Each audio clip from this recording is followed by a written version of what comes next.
The massive hangar bay of the United Earth Space Command stood silent as Captain James Walker stared at what the aliens called a gift. Next to him, his chief engineer Mike Torres scratched his gray-streaked beard, both men trying to hide their disappointment. The ship before them looked like it had been through a war and lost badly.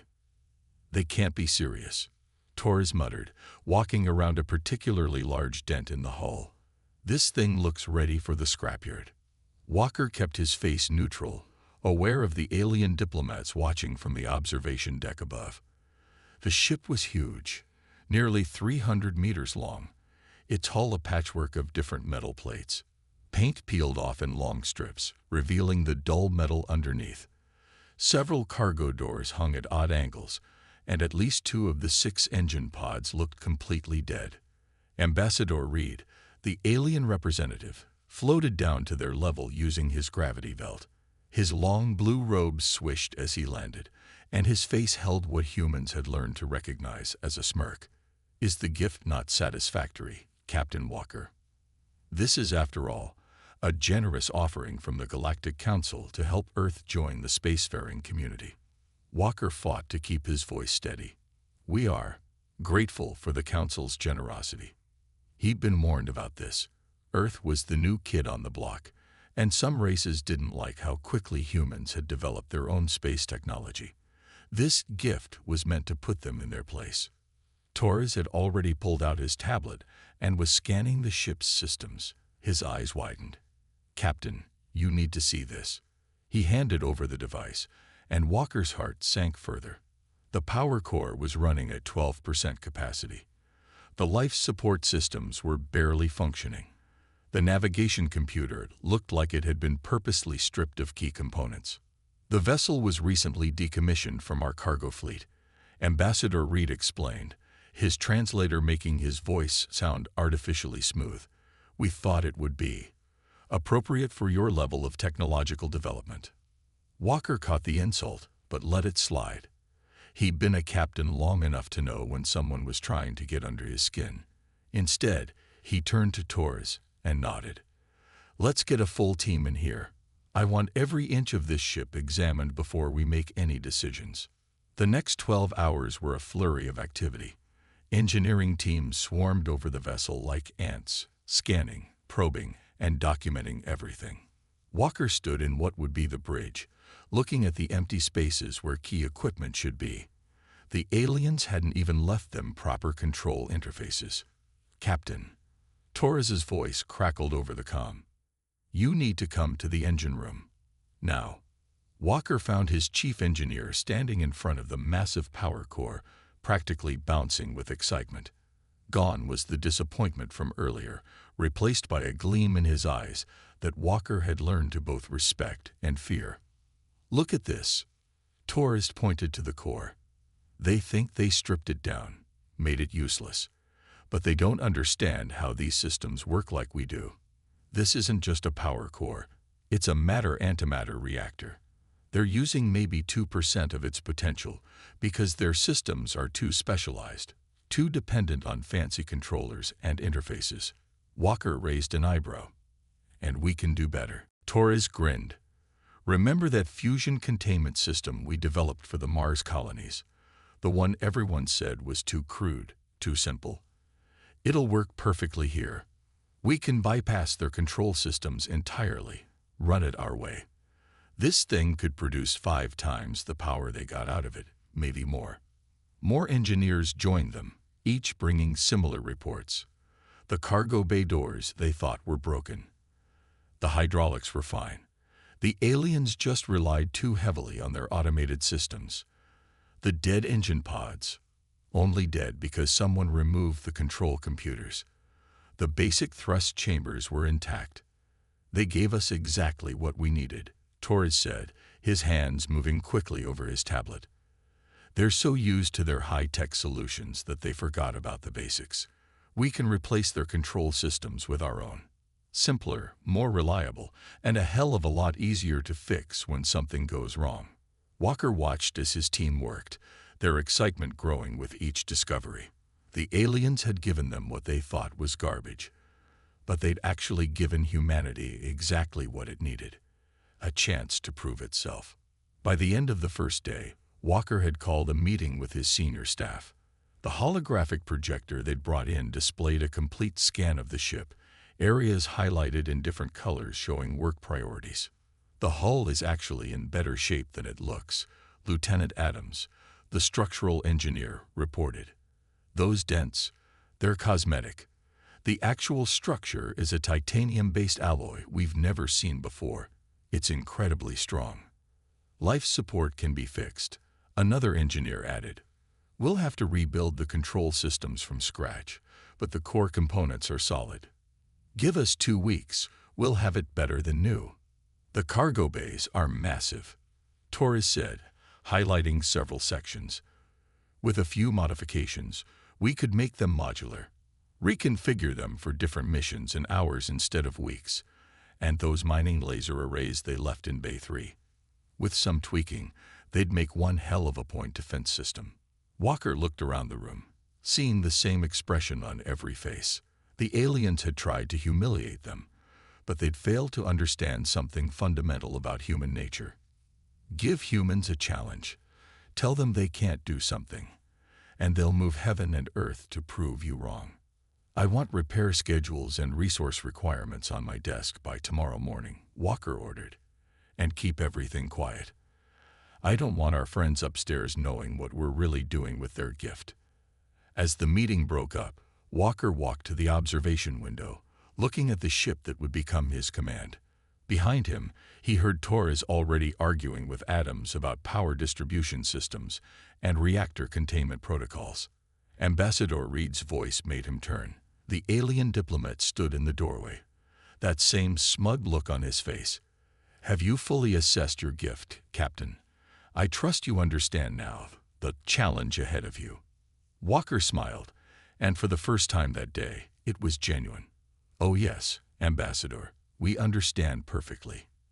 And we're very grateful for such a thoughtful gift. I think it's exactly what we needed." The ambassador's expression flickered, just for a moment, showing uncertainty. Walker turned back to the window, hiding his satisfaction. Let them think they'd put humanity in its place. Let them think they'd handed Earth a piece of junk that would take years to make spaceworthy. They'd learn soon enough what humans could do with a little inspiration and a lot of determination. This ship wouldn't just fly again. It would become something the galaxy had never seen before. Walker already had a name picked out for it, one that seemed more appropriate with each passing hour. They would call it Phoenix, and like its namesake, it would rise from its ashes to become something magnificent, something dangerous, something that would make the galaxy realize that humanity wasn't just another minor race to be pushed around. The real work was about to begin. 3 weeks into the Phoenix project, Mike Torres stood in the engine room, watching as his team installed the new fusion control system. Sparks flew from welding torches as they connected the human-made controllers to the alien power core. The room hummed with energy and purpose, just like every other part of the ship. "How's it looking?" Captain Walker asked, ducking under a bundle of cables as he entered the engine room. Dark circles under his eyes showed he'd been sleeping as little as the rest of them. Torres grinned and pointed to the power readings on his tablet. "Remember when the aliens said this core could only run at 12%? Watch this." He nodded to his team. "Fire it up." The core's light changed from a dull red to bright blue. The hum grew louder, and the deck plates vibrated slightly under their feet. Torres watched the power readings climb. 20%, 40%, 60%. "Hold it at 70, Torres ordered. "We don't want to push it too far on the first test." He turned to Walker. "That's nearly 6 times what they got out of it, and we're not even at full power yet." Walker studied the readings. "How did you manage this?" "Simple, really. The aliens overcomplicated everything. They had 7 different computer systems just to manage power flow. We replaced it all with one robust control system based on our fusion plant designs. Less to go wrong, easier to fix if it does." They walked through the ship, checking on other modifications. The cargo bays had been transformed. What were once simple storage spaces now had reinforced walls and quick-release clamps. Entire sections could be swapped out in hours. "Watch this," Torres said, pressing a button. With a hiss of hydraulics, panels in the cargo bay walls slid aside, revealing rows of equipment. Hidden storage. We can switch from cargo hauling to other configurations without anyone outside knowing what we're carrying. Walker nodded approvingly. And the defensive systems. Torres led him to what used to be a mining storage area. The space was now filled with modified mining lasers, arranged in a circular pattern. Those lasers they left behind. Turns out the cutting beams are perfect for point defense. We've linked them to a targeting system based on our anti-missile technology. Anything small enough to get past the main shields won't last long. And our little surprise in Cargo Bay 3. Torres's grin widened. He pulled up a new diagram on his tablet. That's the best part. Remember those old electromagnetic railgun designs Earth was working on before we joined the Galactic Council? We've built 6 of them into the hull. They look like standard cargo loading equipment from the outside, but he trailed off meaningfully. How powerful are they? Based on our calculations, they'll punch through standard shields like they're not even there. No one uses kinetic weapons in space anymore. They're all focused on energy shields. They won't expect plain old metal moving at relativistic speeds. They reached the bridge, which had changed dramatically. Gone were the empty spaces where alien technology should have been. Instead, human-made control stations filled the room. Screens showed ship status, power levels, and sensor readings. Everything was practical, functional, and most importantly, reliable. We've installed backup systems for everything, Torres explained. Manual overrides, mechanical controls. If the computers fail, we can run this ship with hand cranks and eyeballs if we have to. Try finding that on a modern alien vessel. Walker sat in the captain's chair, running his hands over the familiar controls. How long until we're ready for a real test? 2 more days to finish the power core installation. Then maybe a week of systems testing. The aliens are still watching us, but they've gotten bored. They think we're just struggling to make basic repairs. As if on cue, Ambassador Reed's voice came from the bridge entrance. "Ah, Captain Walker. I trust your renovation efforts are proceeding as expected." Walker turned slowly, his face carefully neutral. "Yes, Ambassador. We're making progress, though it's challenging with our limited technology." The alien diplomat floated into the bridge, his anti-gravity belt humming softly. He looked around at the human equipment with poorly hidden disdain. "Indeed. The Council will be interested to hear how you're managing with such primitive solutions." Torres caught Walker's eye and quickly adjusted some settings on his tablet. The bridge lights dimmed slightly, and several screens flickered, making everything look less stable than it actually was. "We're doing our best with what we have," Walker said humbly. "Though we certainly appreciate any guidance you might offer." The ambassador waved a dismissive hand. "I'm afraid I have more pressing matters to attend to. The Council simply wanted me to verify that you were actually attempting to repair the vessel." He turned to leave, then paused. "Oh, and Captain, do try not to damage it further with your experiments. The Council would be most displeased." After the ambassador left, Torres reset the bridge systems to their proper settings. He didn't even notice the rail gun mounts, or the modified sensor arrays, or the shield generators we've installed. "They see what they expect to see," Walker said. "And they expect us to fail." He stood and walked to the main viewport. "How are the crew quarters coming along?" "Finished yesterday. We've got room for twice the normal crew complement if we need it. And the mess hall's better than anything I had on Earth ships. Adams even managed to get real gravity plating working. No more magnetic boots needed." Walker nodded, still looking out at the hangar. "We're going to surprise a lot of people, Mike. This ship, what we're doing here, it's going to change everything." "That's the plan, isn't it?" Torres checked another set of readings on his tablet. "Oh, and we finished the exterior work this morning. Want to see? They went to the hangar's observation deck. The Phoenix's hull still showed its dents and scars, but now they looked almost intentional. The patchwork of different metals had been subtly rearranged, creating a pattern that broke up the ship's visual profile. The engine pods, once dead and dark, now pulsed with a soft blue light. "We left the outside looking rough on purpose," Torres explained. "Let them keep underestimating us. But every dent, every patch, every broken panel serves a purpose now. We've even got sensor bafflers built into some of those scared areas." Walker smiled. A wolf in sheep's clothing. More like a dragon pretending to be a jumped cargo hauler. Torres checked the time. "Speaking of which, the next power core test is in 10 minutes. Want to stick around and watch us hit 80%? Wouldn't miss it." Walker took a last look at his ship. Soon, very soon, they would show the galaxy what humanity could really do. But for now, let them watch in doubt.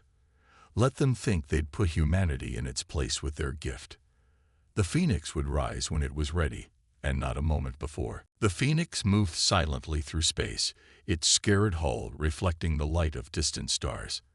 In the captain's chair, Walker watched the main screen as they approached the trade route between the Centauri colonies and the main shipping lanes. Their first real mission was a simple one: show the flag and prove the ship could handle basic patrol duty. "Status report," Walker called out, his eyes fixed on the sensor readings. "All systems running at optimal levels," Torres reported from his engineering station. "Power core holding steady at 60%. More than enough for routine operations." The bridge crew worked quietly at their stations. To anyone watching from the outside, the Phoenix looked like exactly what it was supposed to be: a barely functional hand-me-down struggling to prove itself useful. The dents and patches in its hull told a story of decay, not danger. The alarm came without warning. Multiple ships dropping out of faster-than-light travel. Lieutenant Rogers called from the sensor station. 5, no, 7 vessels. They're not responding to identification requests." Walker leaned forward. "Show me." The main screen lit up with tactical data. The ships were arranged in an attack pattern, spreading out to cut off any escape routes. Their energy signatures matched known pirate vessels that had been raiding this sector for months. "They're charging weapons," Rogers reported. "They're targeting our engines first. They think we're a cargo hauler." Walker allowed himself a small smile. "Let them think that. Battle stations, but keep our weapons powered down. Let's see what they do first." The crew moved with practiced efficiency, taking their positions. Screens shifted to combat displays, but nothing showed on the outside of the ship. The Phoenix continued to drift, looking for all the world like easy prey. A harsh voice crackled over the comm system. "Attention, Earth vessel. Your ship is now our property. Power down your engines and prepare to be boarded. Resist, and we will destroy you." Walker pressed the comm button. "This is Captain Walker of the Earth ship Phoenix. We're a patrol vessel, not a cargo hauler. Power down your weapons and withdraw." Laughter answered him. "A patrol vessel? In that wreck? You humans are more foolish than we thought. Last warning. Power down now. All stations, battle ready," Walker ordered quietly. "But hold your fire until my command." The first pirate ship fired, their energy weapons flashing across space. The shots hit the Phoenix's hull and dissipated harmlessly. "No damage," Torres reported with satisfaction. "Their sensors show our hull as standard metal. They have no idea about the energy dispersal layers we built into those patches." 2 more ships opened fire, their weapons targeting the engine pods. Again, the shots seemed to do nothing more than scorch the already damaged-looking hull. "They're moving closer," Rogers reported, "preparing to launch boarding shuttles." Walker nodded. "Let them get in nice and close. Torres, are the cargo bay doors ready?" "Yes, sir." They still think those are just battle damage. The pirate ships moved into position, surrounding the Phoenix. Their boarding shuttles detached, moving toward what they thought were vulnerable airlocks. "Now," Walker ordered. The Phoenix came alive. The supposedly damaged cargo bay doors snapped open, revealing rows of point defense lasers. The modified mining beams lashed out with surgical precision, cutting through the boarding shuttles like paper. Rail guns online, Torres called out. Target solutions ready. Target their engines, Walker commanded. Show them what primitive technology can do. The rail guns fired. There was no beam of light, no visible energy discharge, just the silent launch of metal projectiles accelerated to terrifying speeds. The first pirate ship's shields flared brilliantly as they tried to stop the kinetic rounds. They failed. The projectiles punched through, tearing into their engine section. Direct hit, Rogers called out. Their power grid is failing. They're dropping out of formation. The remaining pirates tried to regroup, but they'd lost their advantage. The Phoenix's true weapons were now fully powered, and its engines, far from being crippled, roared to life. Multiple targets attempting to flee, Rogers reported. 3 ships powering up their FTL drives. Oh, no, you don't, Walker said. Torres, show them our little surprise. Torres grinned and activated the gravity wave projectors they'd built into the hull's battle damage. The fleeing ships suddenly found themselves unable to enter FTL, caught in localized gravity distortions that played havoc with their drive systems. All ships, this is Captain Walker, he broadcast. Your vessels are disabled, your boarding parties are destroyed, and reinforcements are on the way. Power down your weapons and prepare to be boarded. This time, we'll be the ones coming to you. The battle was over in less than 10 minutes. As security teams secured the pirate vessels, Walker received an urgent communication from the nearest Galactic Council outpost. Ambassador Reed's hologram appeared on the bridge, his expression a mixture of disbelief and suspicion.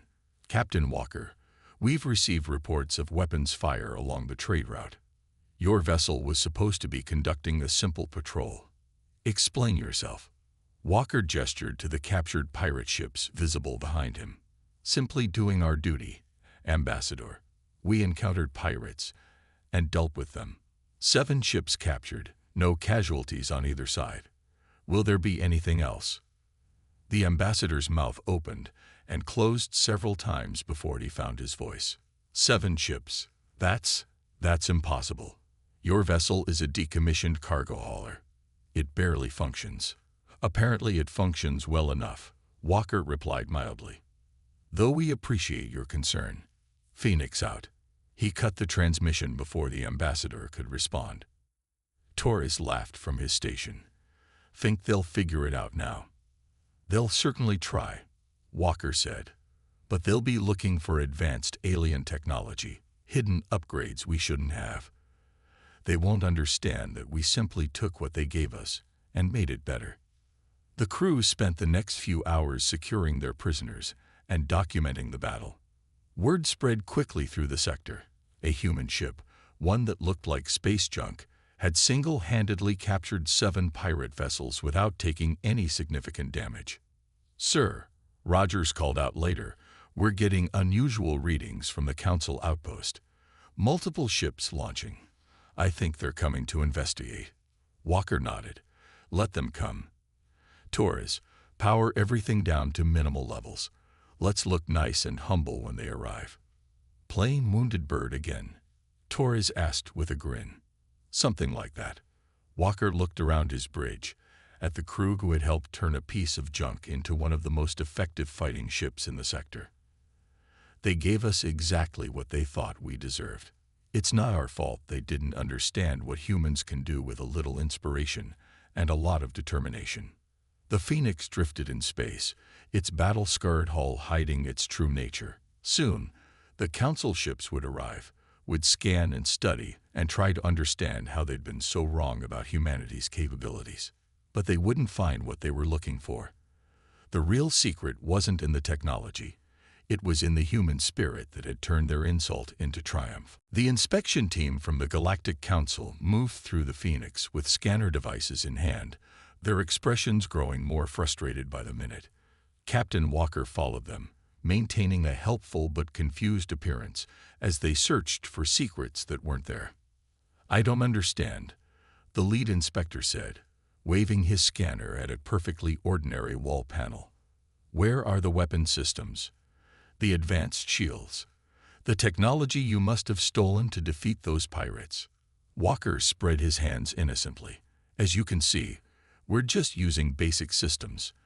Everything here was either part of the original ship or built with Earth technology. Would you like to examine our engine room next?" The inspectors had been aboard for 6 hours, and they'd found nothing they could prove violated Council regulations. Every modification was documented. Every system was built with either salvaged parts or human technology. It wasn't their fault if no one had bothered to check what humans were capable of building. Torres met them in the engine room, carefully hiding his amusement as the inspectors searched for non-existent violations. "Careful near the power core," he warned. "We're running at minimal power, but the radiation shielding is still pretty basic by your standards." The lead inspector snorted. "Basic is an understatement. Your control systems are practically prehistoric." He turned to his team. "Check the secondary systems. There must be something we're missing." The Phoenix's crew went about their duties, pretending not to notice the increasingly agitated inspectors. Walker was about to suggest they take a break when the alert klaxon sounded. "Captain, to the bridge." Rogers' voice came over the intercom. "Multiple hostile ships detected." Walker turned to the inspection team. "Gentlemen, you'll have to continue your work later. We have a situation." On the bridge, the tactical display showed 5 warships dropping out of FTL. Their design was unfamiliar, but their weapons were already charged. "Message coming in," Rogers reported. A harsh voice filled the bridge. "Earth vessel Phoenix, you have interfered with our operations in this sector. The loss of our pirate allies has cost us greatly. Prepare to be destroyed." The lead inspector stepped forward.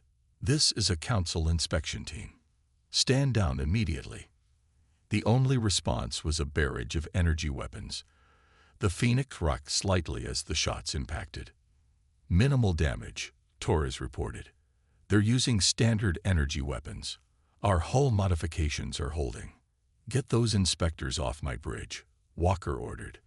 "Lieutenant Rogers, battle stations. Torres, power up everything. They've already seen what we can do. No point hiding it now."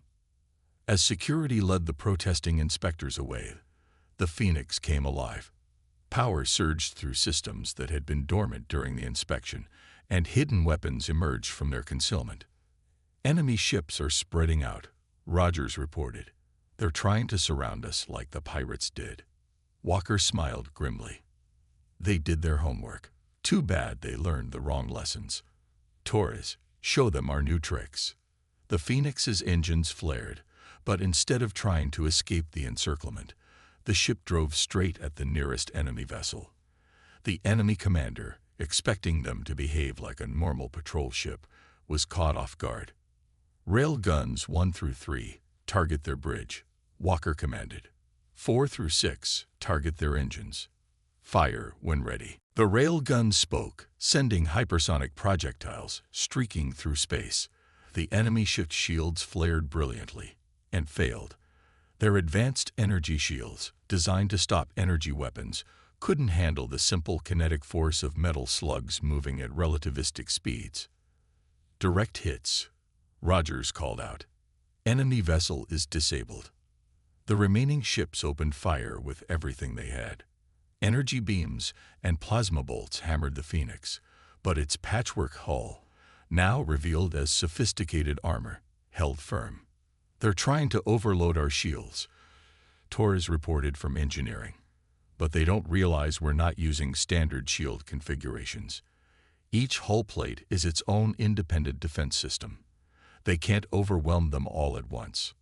Walker nodded. "Time to show them what else we've added. Deploy the drones." What the enemy had assumed were simple debris chunks attached to the Phoenix's hull suddenly detached and came to life. Dozens of small automated craft swarmed out, each carrying a miniaturized version of the mining laser point defense system. The drones attacked from multiple angles, their simple but effective weapons cutting through the enemy ship's own point defense systems. They weren't trying to destroy the ships, just disable their weapons and engines with precision strikes. "Sir," Rogers called out. "Two more ships dropping out of FTL. They're Council warships." The Council vessels arrived just in time to see the Phoenix, the ship they'd dismissed as junk, systematically dismantling the superior force. The inspection team, watching from a secure compartment, couldn't believe their eyes. "This is impossible," the lead inspector muttered. "They're using mining lasers as weapons, cargo bay doors as shield generators, repair drones as attack craft. None of this should work." But it did work. Within minutes, the attacking ships were disabled, their crews surrendering to the combined forces of the Phoenix and the Council vessels. Ambassador Reed's hologram appeared on the bridge, his expression a mixture of anger and disbelief. "Captain Walker, you will explain these modifications immediately. This level of military technology was not authorized." Walker kept his voice calm. "Ambassador, we've broken no Council laws. Every system on this ship was either part of your original gift or built with human technology. If you'd like to discuss specific regulations we violated, I'll be happy to arrange another inspection." "Another?"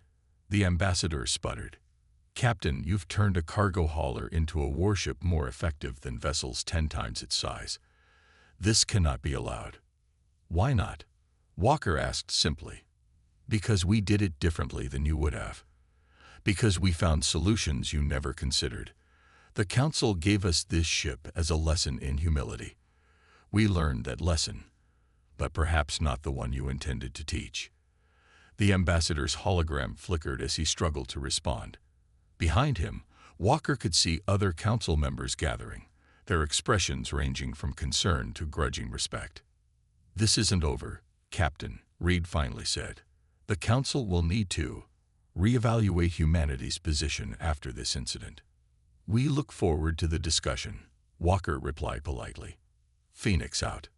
As the hologram faded, Torres looked up from his engineering station. "Think they'll try to take the ship from us?" Walker shook his head. "They can't. Not now. We've proven what we can do with their cast-offs. Imagine what they think we could do with actual military hardware." "Sir," Rogers called out, "we're getting messages from other Earth ships. They want to know how we modified our systems. Apparently, every human vessel in the sector is suddenly very interested in basic technology." Walker laughed. The Council had tried to put humanity in its place by giving them garbage. Instead, they'd given humanity exactly what it needed: a chance to prove that innovation and determination could overcome any technological gap. "Send them the specifications," he ordered. "Let's show everyone what humans can really do when someone tells us we can't do something." The Phoenix hung in space, its battle-scarred hull now a badge of honor rather than a mark of shame. They'd turned scrap into strength, insult into innovation. And this was just the beginning. The Grand Hall of the Galactic Council buzzed with activity. Representatives from 100 worlds gathered to discuss what many were now calling the Phoenix Incident. Captain Walker stood calmly at the center of the chamber, his dress uniform crisp and neat. Behind him, Engineer Torres shifted uncomfortably in his own formal wear. The council leader, a tall figure with silvery skin, raised his hand for silence. "We have reviewed the events of the past 3 months. The Phoenix, a vessel given to Earth as part of their integration into the galactic community, has become something unprecedented." Walker kept his face neutral as images appeared in the air around him. The Phoenix in battle, its supposedly primitive systems defeating advanced warships, the modified cargo bays transforming for different missions, the hybrid power core outputting energy levels that should have been impossible. In that time, the council leader continued, the Phoenix has captured 23 pirate vessels, prevented 4 raids on colonial worlds, and successfully defended itself against a military-grade attack force, all while using what we considered obsolete technology. Ambassador Reed stepped forward, his usual smugness replaced by a careful diplomatic smile. The Council must consider the implications. Humanity has demonstrated unexpected capabilities. Unexpected. A voice called out from the gallery.